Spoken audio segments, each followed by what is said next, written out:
हूं आपके साथ आयुषी गुप्ता। बुलेटिन की शुरुआत करेंगे इस वक्त की बड़ी खबर के साथ। प्रदेश में भीषण गर्मी का सितम जारी है। सबसे ज्यादा फलौदी में 49.4 डिग्री सेल्सियस दर्ज हुआ है। बाड़मेर में 49.3 और बीकानेर में 48.2 डिग्री सेल्सियस दर्ज हुआ है। और अगर हम बात कर लें श्रीगंगानगर की, तो वहां पर भी पारा 45 डिग्री के पार है, यानी कि 48.3 डिग्री सेल्सियस दर्ज किया गया है। चूरू में भी तापमान हाई है, 48 डिग्री सेल्सियस है। पिलानी में भी 48.5 डिग्री सेल्सियस है। कोटा की बात करें तो 48.2 डिग्री सेल्सियस, जोधपुर में 47.4 डिग्री सेल्सियस और राजधानी जयपुर की अगर बात करें तो 46.4 डिग्री सेल्सियस तापमान दर्ज है। यानी कि सबसे ज्यादा फलौदी की बात करें और फलौदी में लगातार 3 दिन से तापमान 50 डिग्री के आसपास पहुंच रहा है। हालांकि कई सारी हिदायतें दी जा रही है डॉक्टर्स के द्वारा, राज्य सरकार के द्वारा भी और शासन प्रशासन के द्वारा भी तमाम बंदोबस्त किए जा रहे हैं। लेकिन ऐसे में आपको अपना ध्यान खुद रखना है। काम के लिए बाहर भी निकल रहे हैं तो पेय पदार्थों का इस्तेमाल करते रहिए और सिर्फ पानी का इस्तेमाल नहीं, खासकर विटामिन सी का इस्तेमाल करते रहिए। घर में अगर नींबू है या फिर आम या फिर इमली, उसमें जरूर डाल लीजिए क्योंकि वो आपकी सेहत के लिए ज्यादा अच्छा होगा। और इस बीच कोटा से भी बड़ी खबर है। लावारिस शवों के पोस्टमार्टम की प्रक्रिया शुरू हो गई है। सुबह 5 बजे से शवों के पोस्टमार्टम की प्रक्रिया शुरू की गई है। तो दोनों अस्पताल की मोचरी में जो है 1.5 दर्जन से अधिक शव रखवा दिए गए हैं। एमबीएस अस्पताल की मोचरी में शव रखने की जगह भी कम पड़ गई है। कोटा की सड़कों पर 2 दिन में आपको बता दें कि 18 से ज्यादा शव मिल चुके हैं और इसको लेकर के अब जो प्रशासन है पूरी तरीके से सख्त नजर आ रहा है, क्योंकि लगातार देखिए भीषण गर्मी पड़ रही है और कोटा में मौत का आंकड़ा बढ़ता हुआ नजर आया। तस्वीरें भी हम आपको टीवी स्क्रीन पर दिखा रहे हैं और देखिए 1, 2, 3, 4 ऐसे शव सड़कों पर मिले। उसके बाद से न्यूज 18 राजस्थान ने इस खबर को प्रमुखता से दिखाया। प्रशासन हरकत में आया है और एमबीएस अस्पताल की मोर्चरी में शव रखने की जगह भी कम पड़ गई है। कोटा की सड़कों पर 2 दिन की अगर हम बात कर ले तो 18 से ज्यादा शव मिल चुके हैं। बता दें कि सुबह 5 बजे से ही पोस्टमार्टम, इन सभी लावारिस शवों के पोस्टमार्टम शुरू हो चुका है। 2 दिन में इतनी ज्यादा शवें मिल चुके हैं भीषण गर्मी की वजह से या जो भी वजह है। उसके बाद से इनकी आज पोस्टमार्टम की प्रक्रिया शुरू।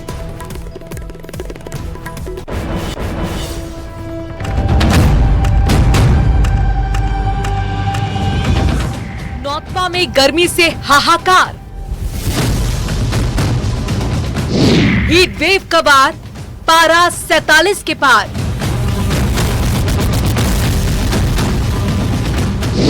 भीषण गर्मी, प्रचंड है घाम।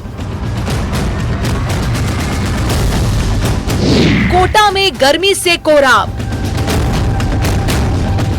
मई का महीना है और कोटा में पारा 47 के पार है। कोचिंग सिटी में गर्मी का हाल ऐसा है कि घर से बाहर निकलते ही मानो शरीर झुलस जाए। वहीं नौतपा के बीच भीषण गर्मी अब जानलेवा साबित हो रही है। बीते 24 घंटे में कोटा में अलग अलग इलाकों में 5 शव मिले हैं, जिससे हड़कंप मच गया है। भीषण गर्मी का पारा 47 डिग्री को पार और अब ये गर्मी मुसीबत बनने के साथ जानलेवा बन गई है। कोटा के अलग अलग इलाकों में 5 शव मिले हैं। ये सब 24 घंटे में मिले हैं और प्राथमिक तौर पर लू तापघात की वजह से इन 5 मौतों की वजह मानी जा रही है। 24 घंटे के अंदर मिले 5 शव लावारिस हैं, जिन्हें अलग अलग मोर्चरी में रखवाया गया है। वैसे तो प्रशासन कई दावे कर रहा है, लेकिन एक दिन के अंदर एक साथ 5 शवों के मिलने से प्रशासन के इंतजामों पर भी कई सवाल खड़े हो रहे हैं। देखिए, अभी विभागों के माध्यम से छाया पानी की व्यवस्थाएं की जा रही हैं। सभी जगह पानी की और बिजली और इस तरह की सारी व्यवस्थाएं चल रही हैं। एसडीएम्स के माध्यम से मैं खुद भी निरीक्षण कर रहा हूं, मेरा सारा स्टाफ इसमें निरीक्षण कर रहा है और पानी की व्यवस्थाएं, बिजली की व्यवस्थाएं, ये सारी माकूल तरीके से की जाती है। भीषण गर्मी में एक के बाद एक शव मिलने के बाद संभाग के सबसे बड़े एमबीएस अस्पताल की मोर्चरी भी फुल हो गई है। अस्पताल की मोर्चरी में अब शवों को रखने के लिए जगह भी कम पड़ने लगी है। वहीं भीषण गर्मी में शवों की भी दुर्गति होती जा रही है। लावारिस थे या जो एम्बुलेंस के थ्रू या कोई संस्था के थ्रू हमारे यहाँ है तो मोर्चरी में रखा है। 300 थे तो कल हमारी मेरी जानकारी है तो वो वहाँ रखाए गए। तो पहले की भी है जो उनके लावारिस थे तो पहले की भी। राजस्थान में गर्मी ने कोहराम मचाकर रखा है। केवल इस साल ही गर्मी से 20 से ज्यादा लोगों की मौत हो चुकी है। वहीं कोटा में 24 घंटे के अंदर ही 5 मौत प्रशासन पर कई सवाल खड़े कर रही है। वहीं अस्पतालों में भी हालात चिंताजनक है, क्योंकि लू तापघात से पीड़ित जो मरीज हैं उनकी तादाद कई गुना बढ़ गई है और ऐसे में अस्पतालों में भी इंतजाम जो है वो कम पड़ गए हैं। ऐसे में अब जो ये गर्मी है वो जानलेवा होने के साथ में मुसीबत का सबब बनती जा रही है और सवाल खड़े हो रहे हैं प्रशासनिक मशीनरी के इंतजामों पर। हिमांशु मित्तल, न्यूज़ 18 कोटा। और लोकसभा चुनाव से जुड़ी हुई बड़ी खबर सामने आ रही है। सीएम भजनलाल का आज का प्रस्तावित कार्यक्रम, आपको बता दें आज पंजाब और दिल्ली के दौरे पर सीएम रहने वाले हैं। जालंधर में राजस्थानी प्रवासी सम्मेलन में शामिल होंगे। तो कल से ही पंजाब दौरे पर मुख्यमंत्री भजनलाल शर्मा हैं। आज पंजाब और उसके बाद दिल्ली दौरे पर रहेंगे। जालंधर में जहां पर राजस्थानी प्रवासी सम्मेलन में शामिल होंगे, तो कल वहीं पंजाब की बीजेपी के प्रत्याशी के पक्ष में चुनावी सभा को भी संबोधित किया। धुआंधार कार्यक्रम आज है प्रस्तावित कार्यक्रम दिल्ली और पंजाब का मुख्यमंत्री भजनलाल शर्मा का। तो लोकसभा चुनाव से जुड़ी हुई बड़ी जानकारी आपको दे रहे हैं, क्योंकि देखिए अब आखिरी चरण के लिए 1 जून को वोटिंग की प्रक्रिया होगी। कुल 7 चरणों में लोकसभा के चुनाव, और उससे पहले जो है सीएम भजनलाल पूरी तरीके से जुटे हुए हैं। लगातार उनके द्वारा जनसभा को संबोधित किया जा रहा है और जो प्रस्तावित कार्यक्रम उनके हैं वो आपको बता दें, आज पंजाब और दिल्ली के दौरे पर सीएम भजनलाल रहने वाले हैं। राजस्थानी प्रवासी सम्मेलन में शामिल होंगे। इससे पहले भी अलग अलग राज्यों से तस्वीरें देखने को मिली जब सीएम भजनलाल जो है अलग अलग राज्यों में पहुंचे, वहां पर राजस्थानी प्रवासी से मुलाकात करते हुए नजर आए, उनसे बातचीत करते हुए नजर आए और आज पंजाब और दिल्ली के दौरे पर सीएम रहने वाले हैं। और अब बात दौसा से सड़क हादसे की बड़ी खबर की, जहां दिल्ली मुंबई एक्सप्रेसवे पे एक सड़क हादसा हो गया और 2 अलग अलग सड़क हादसे हुए हैं।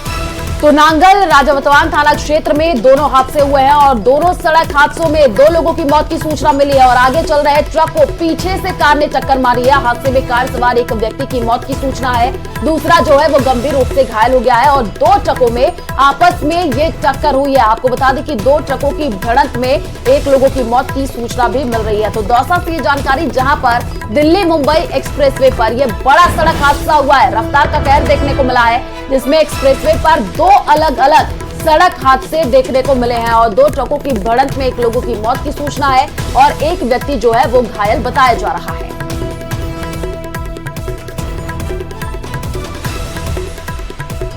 तो आगे चल रहे ट्रक को पीछे से देखिए कार ने टक्कर मार दी। रफ्तार का कहर दिल्ली मुंबई एक्सप्रेसवे पर देखने को मिला है। दौसा से ये बड़ी जानकारी, जहां पर 2 ट्रकों में आपस में टक्कर हुई।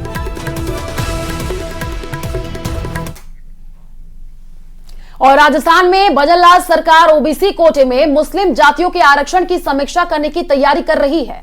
बीजेपी ने आरोप लगाया है कि 1997 से लेकर 2013 के बीच जो आरक्षण दिया गया था वो धर्म के आधार पर दिया गया था।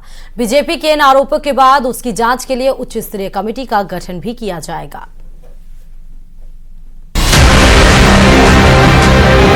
इस चुनावी महासमर में आरक्षण का मुद्दा सियासी दिग्गजों का फेवरेट टॉपिक रहा।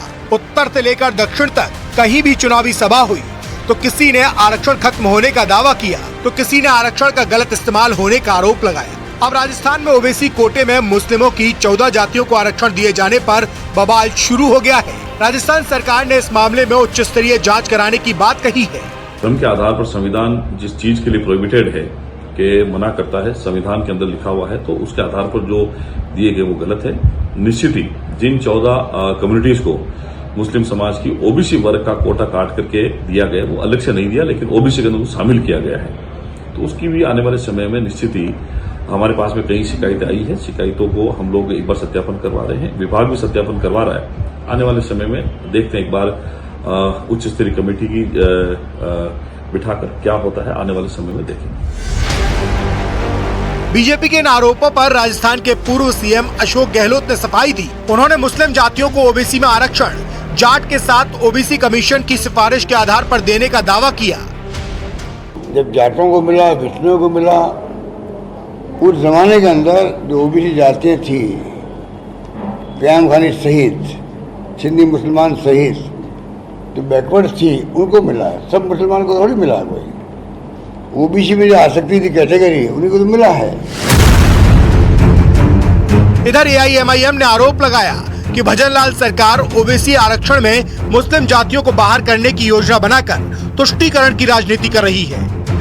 तुष्टीकरण की राजनीति करते हुए और मुस्लिम आरक्षण के ऊपर वो जातियां जो कि पहले से पिछड़ी हुई हैं, जिनको एक कमेटी के द्वारा चयन करके आरक्षण दिया गया था, उनकी दोबारा समीक्षा करना, मैं कहता हूं कि ये भजनलाल सरकार का एक ऐसा फरमान है जो कि समुदाय विशेष को ध्यान में रख के बनाया गया है और AIMIM राजस्थान इसका खुले तौर पर विरोध करता है।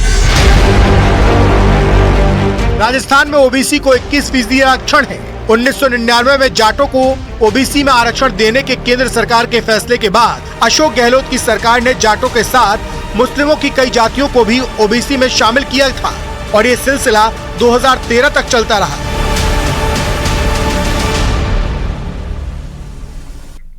और इधर उदयपुर के झारोल से बड़ी खबर है, जहां जीप और बाइक के बीच भिड़ंत हो गई। हादसे के बाद बाइक में आग भी लग गई। तो 3 लोगों की मौके पर ही मौत हुई है, 2 अन्य गंभीर रूप से घायल बताया जा रहा है। सूचना पर पुलिस और एम्बुलेंस मौके पर पहुंची है। गंभीर घायलों को उदयपुर रेफर किया गया है। आपको बता दें कि आग से जीप के आगे का हिस्सा भी पूरी तरीके से जल गया है। तस्वीरें आपकी टीवी स्क्रीन पर है। फलासिया थाना क्षेत्र की ये पूरी घटना बताई जा रही है। तो जीप और बाइक के बीच ये भिड़ंत देखने को मिली है। 2 अन्य गंभीर रूप से घायल बताए जा रहे हैं। तस्वीरें आपको टीवी स्क्रीन पर दिखा रहे हैं। जैसे ही सूचना मिली, पुलिस और एम्बुलेंस मौके पर पहुंची।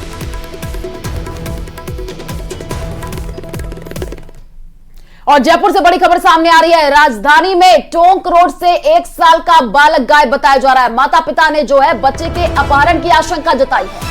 तो टोंक रोड पर निर्माणाधीन फ्लाईओवर पर मजदूरी करते थे माता पिता। उस दरमियान उनका बच्चा गायब हो गया। फ्लाईओवर के नीचे ही बच्चों के पास छोड़कर वो काम पर चले गए थे। बालक को मध्य प्रदेश के रहने वाले माता पिता मध्य प्रदेश के रहने वाले थे और वो मजदूरी का काम करते थे। एक व्यक्ति और महिला पर बच्चे को अपहरण करने का संदेह भी जताया गया है। सीसीटीवी फुटेज से बच्चे की तलाश लगातार जारी है। एयरपोर्ट थाना पुलिस अब इस पूरे मसले को कार्रवाई में आगे बढ़ाते हुए अंजाम देने की कोशिश कर रही है। यही वो मासूम बच्चा है जिसकी तस्वीर इस समय आपको दिखा रहे हैं। यही वो बच्चा है जिसके माता पिता मजदूरी करते थे और सभी अन्य बच्चों के साथ ही इसको छोड़कर काम पर चले गए थे। लेकिन जब वो वापस लौटे तो देखे कि ये मासूम बच्चा लापता है। माता पिता ने अपहरण की आशंका जताई है।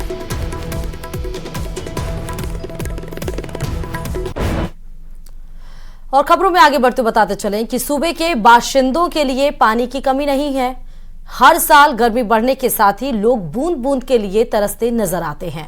और खास बात यह है कि हर बार की तरह इस बार भी कंटीजेंसी प्लान ने दम तोड़ दिया है। इसी पर देखिए हमारी ये खास रिपोर्ट।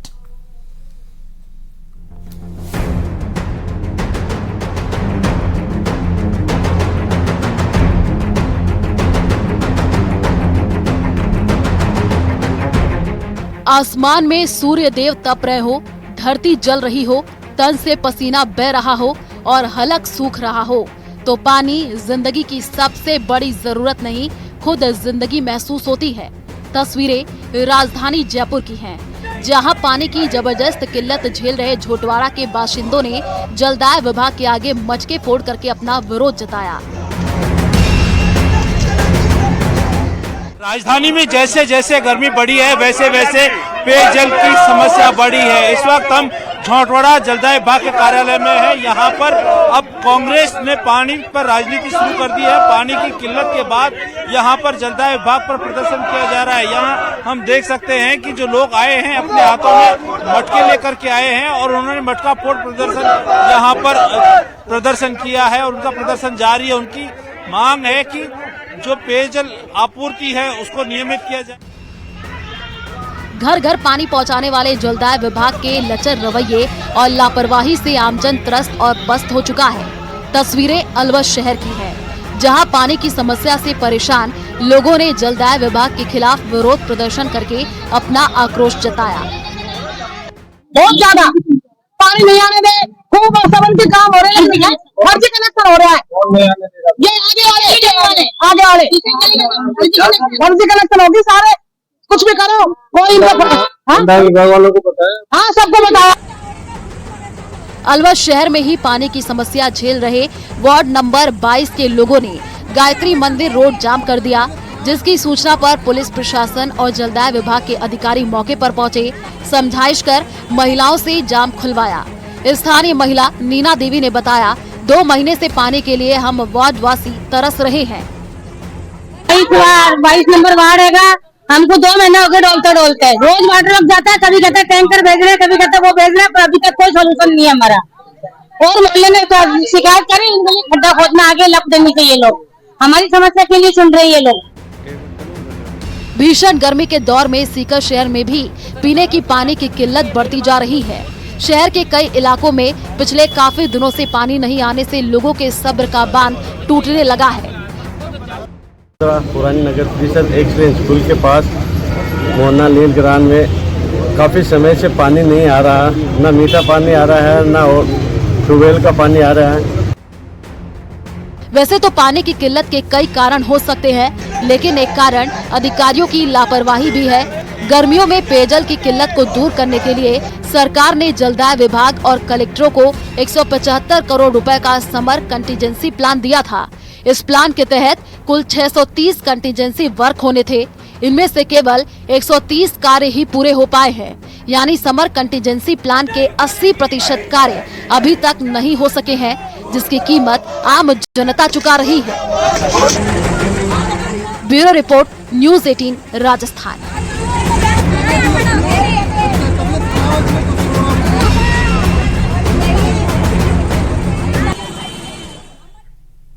और कोटा से बड़ी खबर सामने आ रही है। नाबालिग बालिकाओं के खरीद फरोख्त का ये पूरा मामला है। बड़े उद्योगपति के इशारे पर आपको बता दें कि ये रैकेट संचालित हो रहा था। तो नाबालिग बालिकाओं के खरीद फरोख्त के मामले में आपको बताते चले, जहां बालिकाओं को सजाकर फोटो खींचकर उसको बेचा जाता था। 3 से 5 लाख रुपए में बेची जाती थी लड़कियों की फोटो। यूपी, बिहार और झारखंड की लड़कियों को उनको सजाकर और उनको बेचा जाता था। गरीब परिवार की लड़कियों को निशाना बनाया जाता था। अब तक 3 बालिकाओं को मुक्त करवाया जा चुका है। 2 आरोपियों की गिरफ्तारी हो चुकी है। सीडब्ल्यूसी ने इसका खुलासा किया है। प्रेमनगर इलाके में खरीद फरोख्त का ये पूरा रैकेट चल रहा था। तो नाबालिग बालिकाओं के खरीद फरोख्त का ये पूरा मसला आपको कोटा से बता रहे हैं, जहां उत्तर प्रदेश, बिहार और झारखंड से जो नाबालिग बालिकाएं थी, जो गरीब परिवार की थी, उनको बहला फुसला के किसी बहाने लाया जाता था, उनको सजाकर उनकी फोटो खींची जाती थी, फिर उसको बेचा जाता था।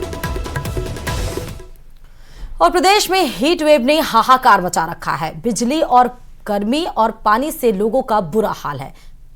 और ऐसे में जनता की समस्या के समाधान के लिए भजनलाल सरकार के सभी मंत्री एक्शन मोड पर काम कर रहे हैं। देखिए रिपोर्ट। प्रदेश में हीट वेव से हाहाकार, पानी, बिजली और बीमारियों का संकट, जनता परेशान, एक्शन में सरकार। एक तरफ आसमान से आग उगलता सूरज और नीचे तपती धरती। हीट वेव से प्रदेश की जनता हलकान है और बिजली पानी के संकट से जनता परेशान है। ऐसे में जनता की समस्या के लिए भजनलाल सरकार के मंत्री पूरी तरह एक्शन के मोड में आ गए हैं। राजधानी जयपुर से लेकर प्रदेश के कई शहरों में पानी की कमी हो रही है, जिस पर जलदाय मंत्री कन्हैया लाल चौधरी ने संज्ञान लेकर सभी अधिकारियों को जरूरी दिशा निर्देश दिए हैं। पिछले 5 सालों से हमने ERCP पे हमने कोई काम नहीं किया। आज भूजल स्तर की जो स्थिति हुई है, जितना दोहन जो आज हो रहा है, उसकी वजह से भूजल स्तर पिछले 2022 से हम तुलना करें तो आज हमारा भूजल स्तर भी काफी, उससे ज्यादा नहीं तो भी 100 फीट से ज्यादा नीचे चला गया। पानी का दोहन भी बढ़ा। 2022 के अंदर हमारे पास जो कनेक्शन थे लगभग 45 लाख अर्बन और हमारे ग्रामीण में कनेक्शन थे उपभोक्ताओं के। आज हमारे पास लगभग 53 लाख कनेक्शन हो गए, तो 8 लाख से ज्यादा कनेक्शन हम बढ़ाए, तो उनकी डिमांड भी एक्स्ट्रा हमारे पास आई है। वहीं हीट वेव और गर्मी में होने वाली मौसमी बीमारियों को लेकर भी सरकार अलर्ट पर है। इसी को लेकर चिकित्सा मंत्री गजेंद्र सिंह खींवसर ने स्वास्थ्य भवन में बैठक की और जानलेवा साबित हो रही हीट वेव से बचाव को लेकर अधिकारियों के साथ चर्चा की। ये मलेरिया, डेंगू, ये जो आपके और दूसरे जो आपके इलनेसेस होती हैं इस समय, वो बहुत लो हैं, पिछले साल से भी लो हैं। तो ये एक तरीके से हमारे लिए फायदा रहा कि हम हीट स्ट्रोक के साथ ही हम अभी हमारा फोकस रहेगा, क्योंकि ये डेंगू और मलेरिया का भी जो प्रकोप बहुत कम है। इसी के साथ ही गर्मी में सबसे बड़ी परेशानी बन रही बिजली की समस्या को लेकर मंत्री हीरालाल नागर भी गंभीर नजर आ रहे हैं। प्रदेश में बिजली संकट को लेकर मंत्री हीरालाल नागर ने प्रेस कॉन्फ्रेंस की, जिसमें उन्होंने सरकार का प्लान और इस समस्या का समाधान दोनों बताए। इस भीषण गर्मी में हमारे घरों से लेकर के और हर उपकरण अभी जवाब दे रहे हैं। टेम्परेचर की जो स्थिति है वो सारे रिकॉर्ड तोड़ रही है और इसकी वजह से कोई जो नगरीय क्षेत्र, शहरी क्षेत्र है, जितने भी, वहां पर किसी प्रकार की कोई कटौती नहीं है। और चलिए रुक करते हैं इस वक्त की बड़ी खबर की ओर। राजकोट गेम जोन अग्निकांड मामले से जुड़ी हुई बड़ी अपडेट आपको दे दे। गेम जोन अग्निकांड का एक और आरोपी गिरफ्तार कर लिया गया है। आरोपी धवल ठक्कर को पुलिस ने राजस्थान से पकड़ा है। तो राजस्थान से पकड़ा गया है धवल ठक्कर। टीआरपी गेम जोन का भागीदारी बताया जा रहा है। अग्निकांड के बाद से धवल ठक्कर लगातार फरार था, लेकिन पुलिस की पकड़ से दूर नहीं जा पाया। आबूराड में छिपा हुआ था धवल ठक्कर। पालनपुर एलसीबी और आबूरोड पुलिस की संयुक्त कार्रवाई में आरोपी को पकड़ा गया है। यही है वो शख्स जो भागने की कोशिश कर रहा था। इस वक्त की बड़ी खबर आपको बता रहे हैं, जहां पर टीआरपी गेम जोन में 38 लोगों की मौत की खबर आई। बताया गया कि शॉर्ट सर्किट की वजह से ये गेम जोन में वहां पर आग लगी थी। बुझाने की कोशिश की गई, लेकिन आग ने तब तक विकराल रूप धारण कर लिया था। लगातार यहां पर एसआईटी भी गठित की गई और उसके बाद से ये धवल ठक्कर जो भागने की फिराक में था, लेकिन भाग नहीं पाया, जिसको गिरफ्तार कर लिया गया।